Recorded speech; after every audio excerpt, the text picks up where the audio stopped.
Hello, me again. Wanted to share what I'm currently doing as a little hobby at the moment, something that I'm doing with my boys, getting them off the devices and onto some arts and crafts. I thought I'd do a little video showing the process and what we have been making. So my son made this one for his little buddy, little Sonic. I made this one, which I was going to put on my little camping gear, but as you can see, it cut off. It's meant to read adventure, but the A's are cut off, the E's cut off. The poor lady's head that's meant to be there, right? She's supposed to be enjoying a cuppa, but her head has been chopped off, so that was a fail. So it's trial and error, still trying to figure the machine out, still trying to work out the stencils, because as I thought the circumference was going to be the circumference of the button, of the badge, but it's not, because you have to allow for the sides. I did venture out to Spotlight. I do love Spotlight. I love materials, and I bought some beautiful Mickey Mouse print materials, bought a whole heap. However, the two problems. One is the thickness of the fabric. It's basically too thick, and I did do one the other day, and it was just too thick for the machine. And the other issue is the stencil, which is this part here, is, just doesn't cut through the material. So with a lot of pulling and tugging, you can kind of get something to work, but you'll need some little scissors, and it really doesn't fit the button machine. So I thought I'll show you the process. And where did this all begin, you ask?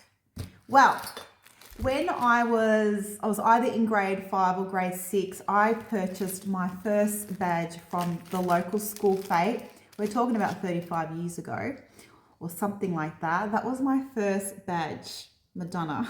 I used to be a huge Madonna fan.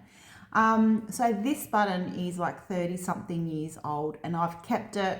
I've worn it many times, and I cherish it. So I wanted to get my sons off the iPads. I wanted to get them involved in arts and crafts. I thought, button making, why not? Next best thing, right? My boys are very hands-on, so they needed something that was tangible. They needed something that they could physically do.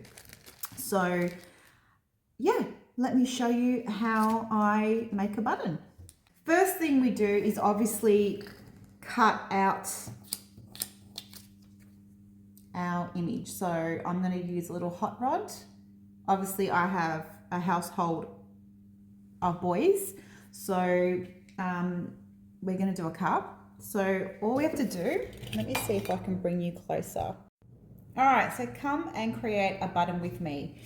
I'll do another video where I will explain the whole what I actually got in the kit. So I actually purchased this machine as a kit where I got 500 buttons in total.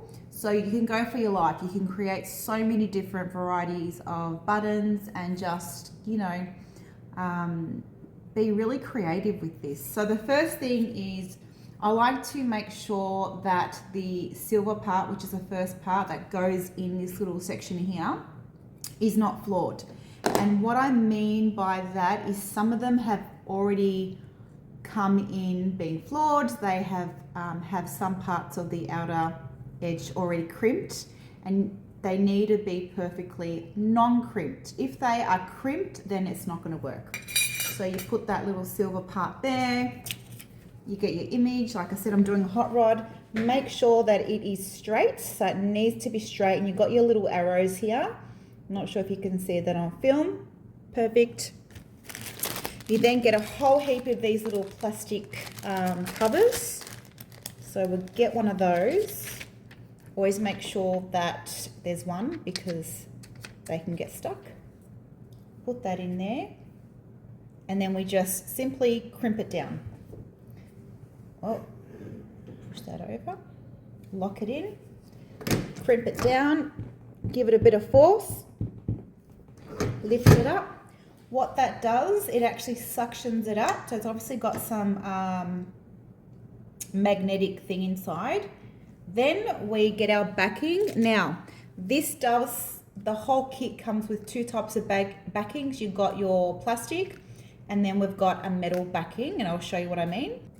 So you've got your metal backings, and you've got your plastic backings. Now, I've chosen to use plastic. I have heard a lot of other people that have purchased the Vevor, or just who make buttons in general, talk about the possibility of the metal backings rusting. They look really, really nice. Look how shiny they look. But if I look at my Madonna one that I've had for over 30 years, there's no rust whatsoever. So I'm going to go with the plastic. And once again, you have to make sure you have that face down. So the clip part goes face down, and you have to make sure that's aligned. Just make sure that's aligned. That looks pretty good. And then we push it over, kind of locks into place, and then we push it down. And hopefully that works. And out pops out our hot rod button. How cool is that?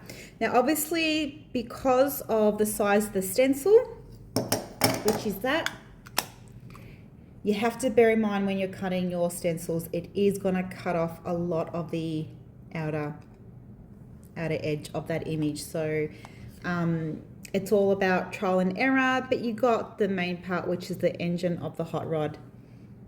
So yeah, this is my little hobby, something that I'm doing whilst the weather is a little bit crappy.